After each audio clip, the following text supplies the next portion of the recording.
Hi, thanks for watching AquariumTech today. Today is the video on the much awaited for Fluval C4 review. This is the full review. I actually have other videos in case I miss stuff in here. You might want to know about the filter. Some of my first videos I have are about this, and they're very thorough. I have like one that's a comparison between this and the AquaClear. This is just the review, alright? You know, I'm not gonna, do a review on it when I hadn't barely used it yet. I know there's a lot of reviews on C4s out there by private people. I don't know how they're doing it because the C4, it's only, I got it when it first came out. It's been out for like a year, I think. Yeah, like a year or something. So, I don't really know how you're doing reviews on it. But, so I've used it for about a year now, and I'm about ready to do a review on it. And by the way, what I said in the other video, before I go on, about the little observationist there, I don't care if you guys I'm not actually mad at you for commenting about cats or fish. If I have a cat up like this, I love it when you tell me my cats are cool, because they are cool. So it's okay. Not a big deal. I was just, I'll admit though, it's a little bit annoying when you like talking about the cats back there, and you're like trying to be smart about it. Because if you look down, I have like 10 other people saying the same thing. It's not really that clever. So, anyways, Fluval C4. I got a pretty interesting find on this one, and I'll get to that in a minute. Anyways, the Fluval C4 is pretty much one of the biggest breakthroughs in hang-on back filter tech since, for a very long time. The AquaClears have been out for, I don't know how long they've been out, but I've had one for probably almost 20 years, or like 15 years, 20 years, something like that. I'm not sure. And of course, everybody knows the AquaClears have really been the best hang-on back filters out on the market. Now, there have been hang-on backs that challenge them. Like the Rena Smart filters is really the only thing I'm thinking of off the top of my head. But until then, until recent, last year, we had the Fluval C series. Alright? And, as you'll see in my video, these are actually pretty comparable to, the older video I made, the AquaClears. They are both made by Hagen. Of course, AquaClear it's supposed to be its own brand, and Fluval, is a different one. And by the way, I didn't do an unboxing for that either, but I'll go ahead and show you basically what you expect in the box. You get the filter, you get this thing, and let's open it up. You get this thing. This has all your media in it. It's just a little box. It has your sponge, or I'm sorry, not your regular sponge. It has like your what's it called? Your stage 2. That's what I call it. Your carbon. Your stage 4 biological, and your stage 5. Your basically your biostars, or C nodes is what they call them. And then of course you get like your leveler thing down here, like you do with the AquaClears. Though you don't get it on the motor. I know some of the newer AquaClears don't have it either on the motor, but it doesn't really do anything usually. Oops, that's a replacement. I keep my replacements in here for it too, but and then you got your manual. Now this is kind of done like the Fluval U series manual, except I'm sorry, the AquaClear manual, but it has a little bit of color to it. It has like blue on it and stuff, so it's actually a little bit easier to read.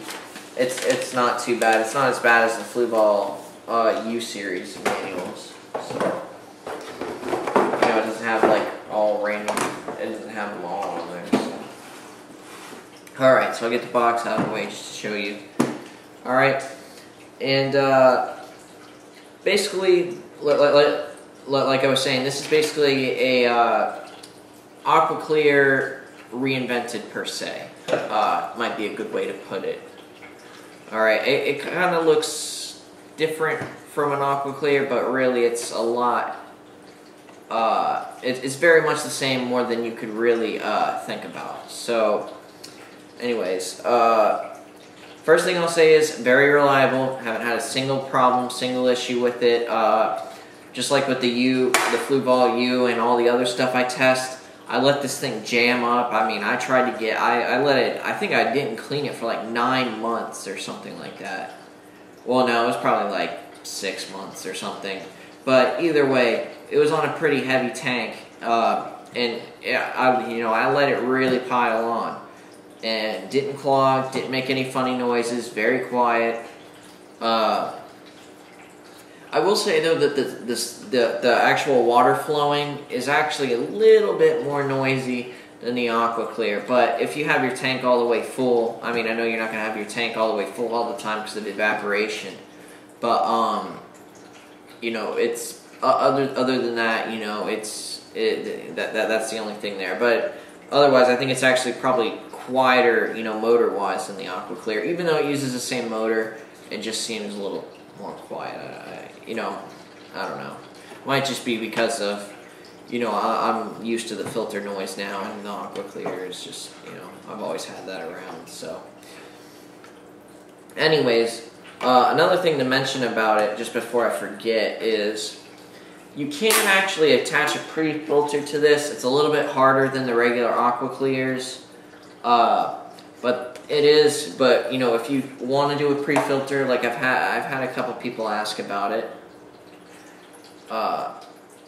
But you have to have it come past here for it to work. You have to have it come past the entire strainer part, which, you know, I kind of, not a big fan of. But what you could do is, I had an idea, you know, if you were really going to keep the pre-filter on there, you could actually, you know, cut it, you know, assuming it's, you know, it'll still go to the depth you want it at.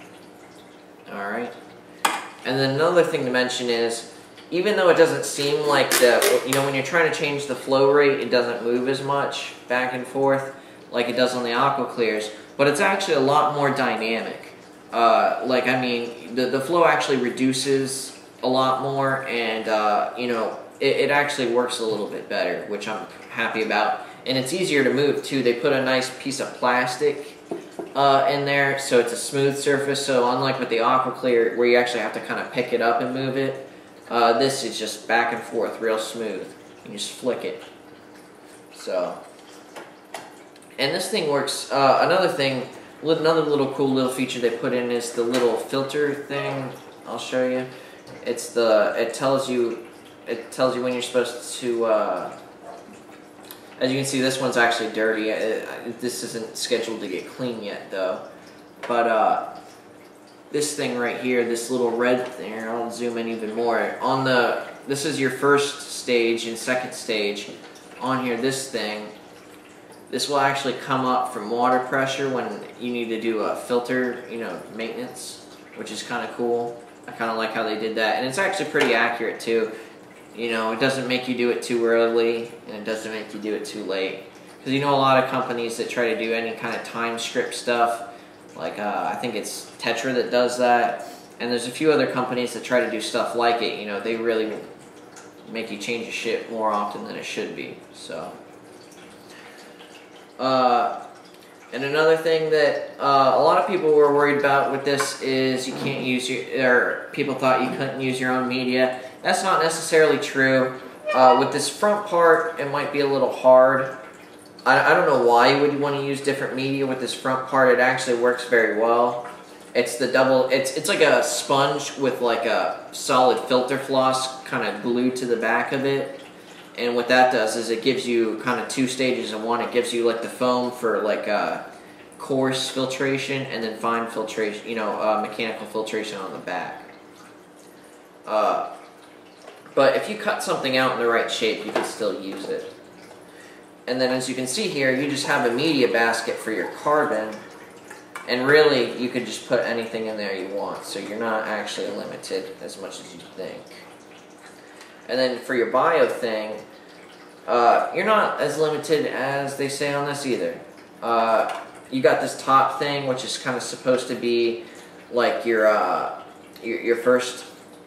It's stage 4. It's your first biological layer. It's just a pad that gets wet and helps drip down to the next chamber, which I'll get to. And really, like same thing. If you just, I don't know why you would want to do something different, because this pad is actually very, very dense on here, and it can actually hold a lot, which is good for biological stuff. So I don't know why you would want to change it, but in case you do, you could put something else on there, and you could probably even put a little bit more of it on there. And of course, under it, you just take the cap off, and it's just a basket, and put whatever you want in there. In fact, I had a bunch of random Biomax laying around that didn't fit in some of my canister filters, and I just popped it in there with the C nodes.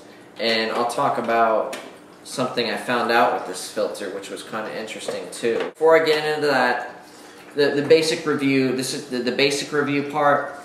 Is it's reliable. You know, it's made by Hagen. You know, you've got your warranty and stuff. Works very well. Easy to clean. In fact, you can actually change. You can clean the carbon. You can clean the biofiltration without even turning the filter off. I mean, that's cool as hell. You know, it's like the U4. You know, they really, even though it might have seemed like it was bad to modulize it. It's actually, I see it's a very convenient thing, and I really like what they did with it. So I'm actually very pleased with this filter. I'm not necessarily going to go changing all my aqua clears to this, because there are some pluses and some minuses, you know, to both of them. Like the aqua clear will actually probably have a little bit more ability for a bio load, because you know, you just have that big you know, you just have that big old bag of Biomax and that big old sponge, and you know, that's a little bit bigger, but this is probably going to be better with mechanical filtration, and I'll talk about, and I'm going to get to it in a second. I got to go get my notebook here, but I'll talk about something else you can do with this filter, because it has the wet, dry, and trickle filter. So this really maximizes the space that it has in it, but it doesn't necessarily have as much bio room per se, you know, room for actual bio stuff as the aqua clear. So it's not a cut and dry, you know, yes or no there. So, and that's probably why they're not phasing the aqua clears out. All right, now that I have my notebook here, I want to talk a little bit about this special thing I kind of found out with this filter. Now, first off, like I was saying, it does have a wet-dry filter, and the surprise part is it's actually a good wet-dry filter. If you look at most hang-on backs, especially big brands, when they say they have wet-dry filters, it's a joke.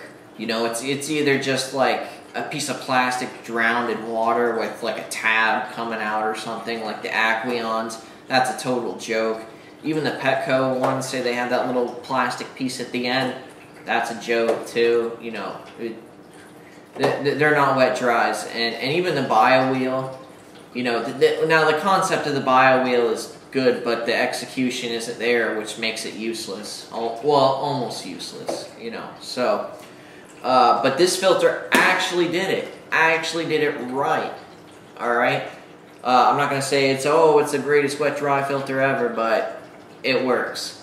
And there was something interesting I went ahead and tested while I have it, and that's why I have my notebook here, because I actually log my aquarium stuff. Like, I log all my test results, my water changes, when I add fish, when fish die, when I change media and stuff like that. And usually I put it on Excel or some kind of computer program, but the tank I had it on, you know, at the period when I started doing it, I wasn't doing that. I was just logging it in a notebook, and I never bothered to put it in on the computer, so I don't really have figures to show you, you know, like visuals, but it's going to be just fine. Let me turn it over here. And, but anyways, I'll go ahead and discuss it. So, I'm finding my page here. Okay. Now, first off, on this wet-dry filter, water can get in through the bottom. Well, you know, it kind of actually reduces the flow. It can actually kind of get around this cartridge a little bit. There's very small slits in the back, as you can see there. and then of course there's this thing on the top, but if you ever seen water through it, it actually makes it drip very slow. There's actually, on the bottom here, there's spots where the only way it can get through is little drip slots. Let me take this off so you can see it. Little drip slots. And of course this is on top of it, so it makes the water go very slow over it. Now, with that being said, there's actually a spigot here on the filter. I don't think I'm going to be able to show you it, that's why I zoomed out, but I figured I'll try it again. There's actually a spigot on here.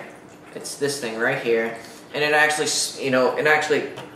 throws some water on top of it. That's what gets the water to the top. So basically, that does really for the biomax and the stuff on the top, or the C nodes on the top, it actually does, like I said, it creates a pretty good wet-dry filter. Now, there's actually enough to make it have a small amount of flow, and you guys have probably heard me talk about anaerobic bacteria before, alright? Anaerobic bacteria, it doesn't like oxygen, doesn't like water flow, because water flow brings oxygen/air with it. And of course, in freshwater, it's even harder to grow because fresh water is very abundant. It has a high abundancy of oxygen/air. So it's actually hard to grow it, but because of this, there's actually a little trick you can do, and I actually tested it. Because I actually got the idea. I bought some SeaChems DeNitrate, alright? And if you look on there, it says must be in something that's like 50 gallons per hour or less. And I thought about the fact that this had a slightly less flow than the AquaClear, and I was like, oh, that flow probably goes to the spigot on the top here that I was talking about. So I decided to take some of the biomax that I had in here, or the C nodes, out, and leave some of the C nodes in the bottom and put a bunch of denitrate in. And of course that media is less porous, allowing the nitrate, the anaerobic bacteria to grow a little bit easier, kind of isolate it and lock it away from the air and stuff while still giving it flow. Because obviously on the top there, it's just from that little spigot and it's just dripping in. It's not getting a whole lot, but it's staying wet at the same time. So even though it's not going to be a big nitrate filter, it does help. In fact, I have here, I actually added the, actually, oops, I was on the wrong page. Wrong page. Anyways, here it is.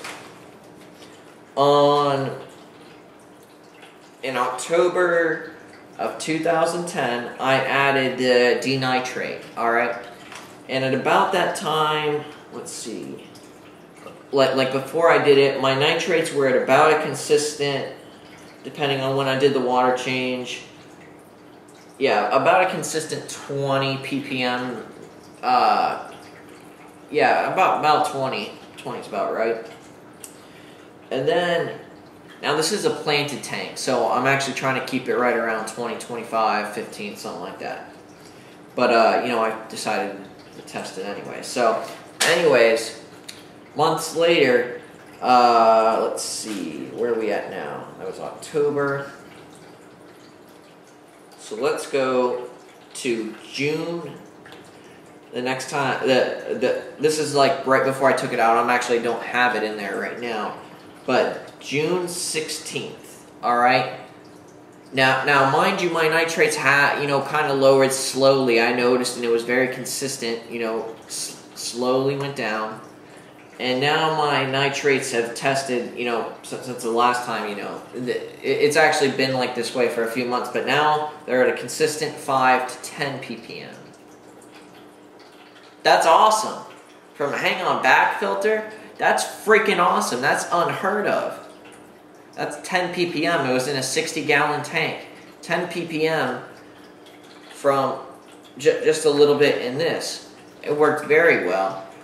Now, this isn't a super accurate test or anything, but, this tank has been up for a while, and there is some consistency to it. So, I was very impressed with that, and that's a neato little thing you can do, and I figured I'd share it. A little discovery there.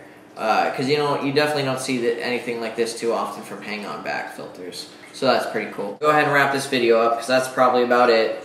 Great filter. A little trick there, you can you use some kind of denitrate media and actually use it in this wet-dry filter successfully. All right, so that's pretty cool. It's been a great filter. It's definitely been worth it. In most cases, I probably would take this over the AquaClear, especially as a main filter. All right. So that's about it. I'm going to go ahead and wrap this up. If you have any questions, go ahead and let me know. Thanks for tuning in.